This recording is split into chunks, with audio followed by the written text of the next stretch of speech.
2016년 겨울, 광화문 광장은 광장 민주주의의 열기로 달아올랐습니다. 그 뜨거움을 옆에서 지켜본 저 역시 대한민국 유권자들이 민주주의를 실현해가는 모습에 정말 감격했답니다.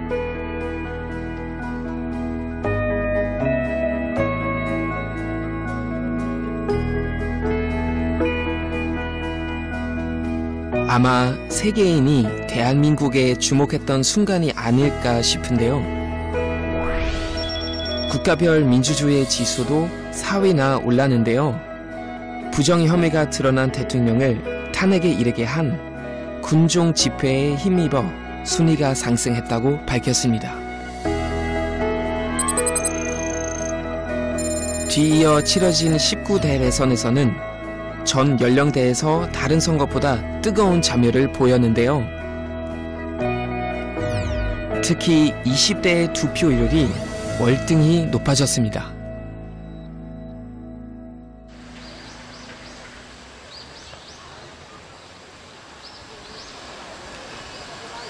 정치에 무관심한 세대로 비판받아온 한국의 20대 유권자들에게 어떤 변화가 있었던 걸까요? 4월의 어느 봄날, 서울의 한 대학 캠퍼스를 찾아갔습니다.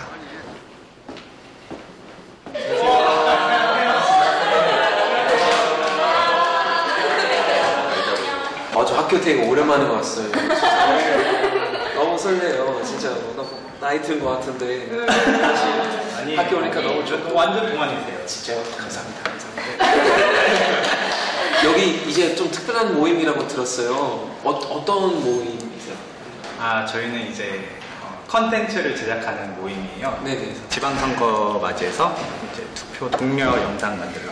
작년에 이제 20대 투표율을 높이자 이러면서 얘기가 많았잖아요. 네네. 그래가지고 작년에 홍대 학생들이라도 어떻게 좀 투표율을 높일 수 없을까 해가지고 그런 영상을 만들게 됐고, 올해도 좀 그런 식으로 접근을 할 것 같아요. 와, 너무 멋있는 좀 취지인 것 같아요. 진짜. 혹시 작년에 만드신 영상 볼 수 있어요? 네, 그럼요. 아, 진짜요? 네.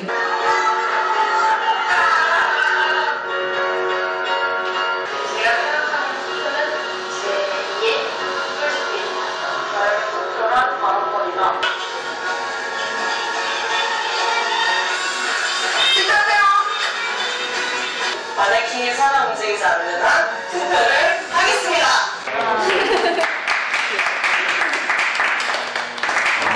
너무 잘 봤어요. 여러분도 어떠세요? 투표하러 자주 가세요? 꾸준히 해오셨어요, 지금까지? 일단 다 하는 척은 하는 것 같아요.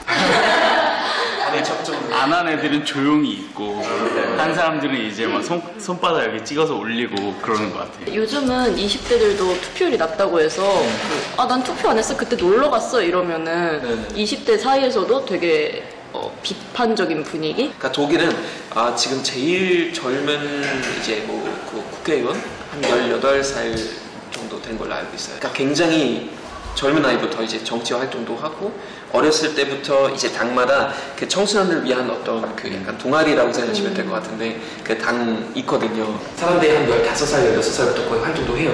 정치 활동. 왜 젊은 사람들이 이렇게 정치에 대한 그런 관심도 낮을까요? 내가 투표를 했을 때 얻는 이익이 이렇게 체감이 잘 안 되니까 점점 더 먼 나라 얘기 같고 어른들 얘기 같고 이렇게 돼가는 것 같아요. 그러니까 저는 개인적으로 좀 그거 너무 좀 흥미로운 것 같아요. 그러니까 여러분, 예를 들면 제가 독일에서 학교 다녔을 때는 학비가 거의 없다고 보시면 돼요. 한 학기에 한 30만 원밖에 안 해요. 그 30만 원에 교통카드 포함되어 있어요. 그러니까 한 주가 여러 번 생각했을 때 예를 들면 교통카드. 한 학기에 교통비가. 네. 근데 사실 한국 사람들이, 특히 학생들은 그 교육비 때문에 너무 힘들어하잖아요. 그거 어떻게 바꿔야 되지 않을까라는 그런 생각이 좀 많이 들어요. 20대들은 먼 미래를 보기보다는 지금 앞에 있는 당장 해결되는 독일 사람인 저는 개인적으로 가장 궁금한 점이 있었는데요. 한국의 20대 유권자가 좀 더 적극적으로 목소리를 내지 못하는 이유는 무엇일까요? 그러니까 정치를 한다고 하면은 이런 말 해도 되나? 좀 깝친다고 생각을 하거든요. 그래가지고 네가 뭔데 정치를 하냐, 그러니까 사실은 한국에서의 정치인들은 대부분이 엘리트들이 정치를 하잖아요. 정치란 게 원래는 모두가 이렇게 참여를 해야 되는 거잖아요. 엘리트부터 어떤 소외계층까지 다 참여를 해야지 그게 진정한 의사결정이 되는 건데, 한국에서는 막 어른들을 너무 공경해야 되는 문화도 있고 막 그런 엘리트들만 정치해야 된다는 의식이 있어서 쉽게 바뀌기는 힘들 것 같은데, 이게 바꿔 나가야 되는 것 같아요. 점차적으로. 투표권이 없는 어린 친구들도 많은 관심이 쏟게 하는 그런 투표 문화가 형성됐으면 하는 바람이 이제 그 친구들도 결국에 크면은 유권자가 될 거고, 나중에 지금의 제가 아는 것보다 아니면 지금 기성세대보다 더 많이 정치에 관심을 갖게 되지 않을까 생각이 듭니다. 다가오는 지방선거에서도 다시 한번 대한민국 유권자의 힘을 보여주기를 응원해봅니다. 전국의 친구들아,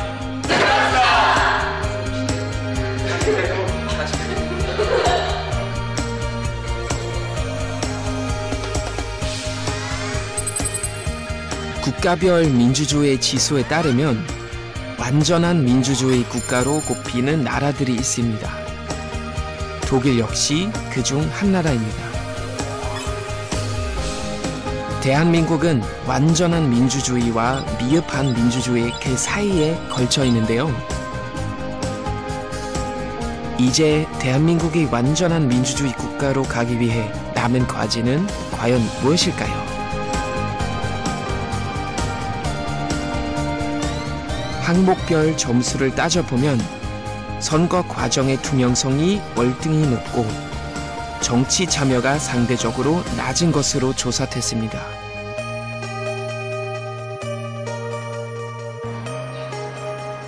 그런데 어떻게 정치에 참여해야 할지 막막할 때가 많으시다고요? 그래서 제가 특별한 유권자들을 찾아가 봤습니다. 안녕하세요. 반갑습니다. 제가 그냥 여기 앉으면 되나요? 네. 아, 진짜요? 혹시 어떤 모임인지 간단하게 좀 설명해 주실 수 있을까요? 저희는 정치하는 엄마들이라는 모임이고요. 네. 엄마들이 정치권에 내고 싶은 목소리, 그리고 양육자로서 느꼈던 어떤 부조리함들에 대해서 같이 모으고, 또 향후에 어떻게 사회가 바뀌었으면 좋겠고 정부가 어떻게 해줬으면 좋겠다는 의견들을 주로 모으는 모임입니다. 와, 너무 멋있다. 그럼 오늘 이제 토론하실 때 제가 혹시 옆에서, 제가 엄마 아니지만 옆에서 조금 같이 좀 봐도 될까요? 네. 네, 저한테 신경 쓰지 마시고. 저희가 서로 호칭을 언니라고. 언니요? 오. 불문하고 그냥 모두 다 언니라고. 아, 진짜요? 언니가 됐어요. 단일 언니요? 괜찮네요. 네. 알겠습니다. 언니라고 편하게 부르시면 돼요. 네. 저도 언니들이라고 부를게요. 네. 그럼 언니들 시작하시죠. 정부가 지원해줘야 되는 인프라나 뭔가 그런 교육 같은 게 뭐가 있을까 이런 차원으로 얘기해봤으면 좋겠어서, 이 아이 입장에서 생각했을 때 아이가 태어나고 나서 그다음에 부모는 어떤 사람인지, 그러니까 계속 차등화가 되는 거잖아요. 소득이 얼마고 어느 정도의 사회 위치를 가지고 있는지가 그냥 대번에 드러나요. 그러면 이 아이는 부모가 어떤 사람이냐에 따라서 그냥 영향을 바로 받는 거예요.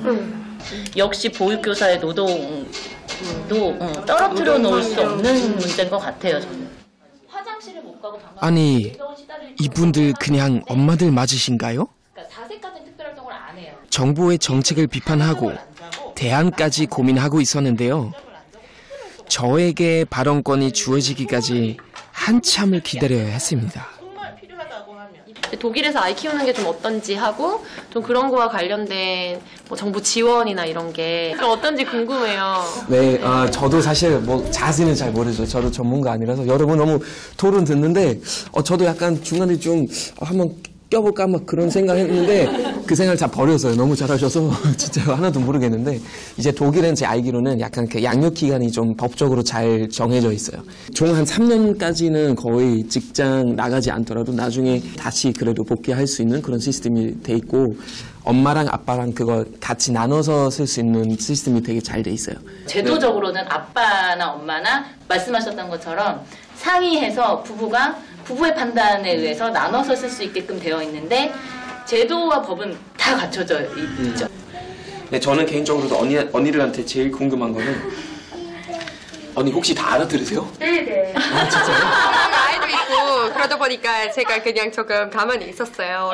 어느 나라 사람이세요? 네, 미국 사람이에요. 미국 사람이요? 네. 와, 아니 옆에서 그래서 열심히 끄덕끄덕 거리시길래. 네, 그냥 제가 여기서 아이를 키우다 보니까 제가 미국에서도 아이를 키워본 적이 있고 사실 저도 저출산 연구하는 사람이에요. 그래서 저는 지금 서울대 석사 과정인데 미국에서는 그러니까 아까 말씀하신 것처럼 사실 조금 여유롭게 자기가 조금씩 직장에 참여하면서 조금 참여하다가 뭐 일찍 갔다가 그런 식으로 가능한데 미국에서 그 대학원 생활도 했었고 제가 사실 하버드 대학원 다니면서 제가 아이를 키웠거든요. 근데 서울대 훨씬 더 힘들어요. 그래서 그런 거 아마 놀라우실 것 같아요. 그런 사실이. 그래서 사회적으로 분위기가 용인이 되는 거예요. 네. 여성들의 경력 단절 문제를 비롯해 보육 교사의 아동학대 문제까지 대한민국 엄마 유권자들이 웃을 수 있는 그 날을 위해 이분들은 정치권에 끊임없이 목소리를 낼 거라고 하시네요. 관심 갖지 않고 참여하지 않으면 누구도 나를 위해서 힘써주지 않는다는 생각을 좀 하셨으면 좋겠어요. 내가 목소리를 내고 내가 무엇을 바라는지 이야기를 해야 그때 내 권리를 찾을 수 있고. 정치 얘기를 하면 사람들이 그만하라고 하잖아요, 보통. 근데 그러지 않고 가족끼리도 친구끼리도 편하게 할 수 있는 얘기가 정치였으면 좋겠어요. 그래야 사회도 바뀌니까요. 사실은 이 지방자치라는 것 자체가 여성들이 현재 상황에서 되게 잘할 수 있는 영역이라고 생각하거든요. 정말 엄마로서 살아왔던 부대꼈고 고민했고 치열하게 정말 몸부림쳤던 어떤 경력 자체를 근거로 해서 그 사람의 정책 해결 능력을 또 평가하고 그럴 수 있는 사람들이 많이 나와야 된다고 생각해요. 지난해 평범한 엄마들이 모여 만든 이 모임은 벌써 SNS 활동 회원만 2,000명이 넘는데요. 국회와 지방자치단체의 적극적인 정책 제안을 통해 진정한 유권자의 힘이 무엇인지 보여주고 있습니다. 집단 모성이 세상을 바꾼다!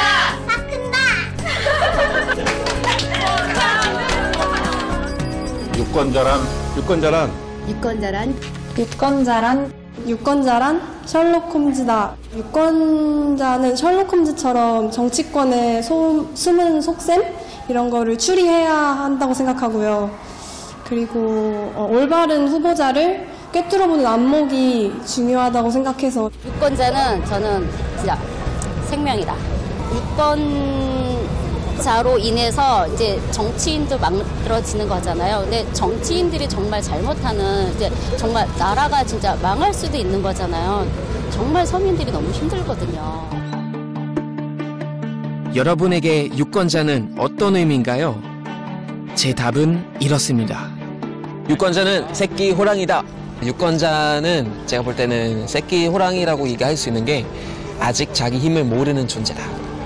우리는 이 한 표의 힘이 별로 얼마 안 될 것 같다고 생각하는데 사실상은 굉장히 많은 힘을 가지고 있습니다. 그래서 호랑이는 사자보다 더 강하고 근데 이제 새끼 호랑이들은 굉장히 약해 보이는데 자기도 자기 어떤 힘이 생길지 아직 모르는 존재처럼 우리 유권자들은 다 새끼 호랑이들입니다.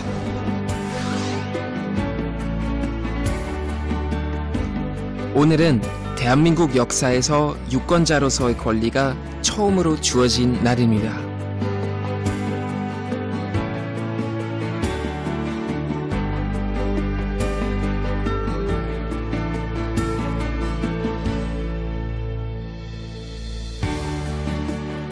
저와 함께 유권자의 이름 뒤에 숨겨진 의미를 찾아가는 여정 어떠셨나요?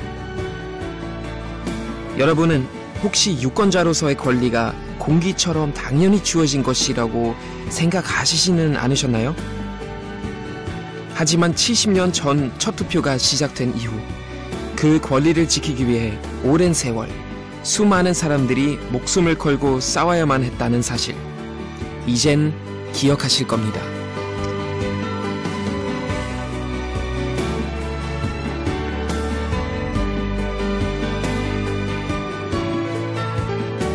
곧 그 소중한 권리를 행사할 지방선거가 다가옵니다.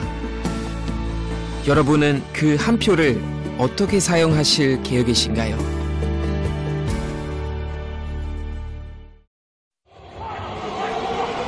폭도에게 알린다. 폭도에게 알린다. 총을 버리고 자수하라. 손을 들고 나오라. 수항하라. 수항하면 생명을 보장한다.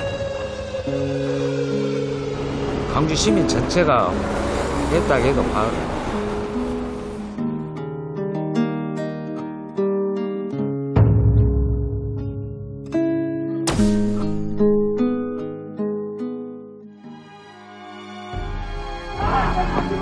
우리는 개이 돼지였어요. 개이 돼지.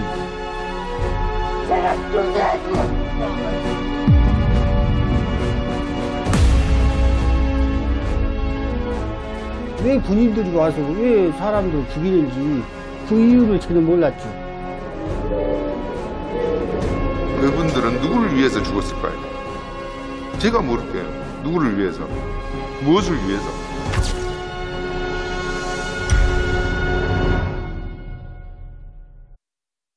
네네. 그러면 그런데 말입니다. 이렇게 돌아요? 아니요. 그런데 말입니다. 하고. 많이 공감이 됐는데 혹시라도 아기한테 무슨 문제가 생기면 만세.